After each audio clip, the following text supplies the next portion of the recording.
quand tout le monde se sera déshabitué à aller chercher l'information sur Wikipédia, vous vous retrouvez avec une intelligence artificielle qu'une entreprise contrôle. Wikipédia, c'est fondamentalement une information que personne ne contrôle. Donc c'est une infrastructure d'information qui est totalement décentralisée.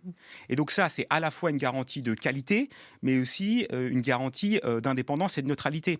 Donc les LLM, les intelligences artificielles, utilisent le contenu de Wikipédia pour proposer des solutions. Donc le risque, c'est que les gens se reportent majoritairement, massivement, et c'est ce qu'on est en train de C'est en voir train à de l'heure voir, bien actuelle, sûr, hein. vers ces intelligences artificielles pour avoir les réponses et pas directement sur Wikipédia. Le problème, c'est qu'à terme, quand tout le monde se sera déshabitué à aller chercher l'information sur Wikipédia, vous vous retrouvez avec une intelligence artificielle qu'une entreprise contrôle. Et donc là, on est dans un mouvement des enclosures numériques de l'information qui est potentiellement très dangereux à terme. C'est-à-dire qu'à partir du moment où la porte d'entrée de l'accès à l'information et au savoir de l'humanité va être contrôlée par 3 entreprises dans le monde qui opèrent les grands modèles de LLM et d'intelligence artificielle, on va avoir un gros problème sur notre capacité à délibérer collectivement, à accéder à de l'information, à faire société. Et donc, c'est une menace sur nos démocraties.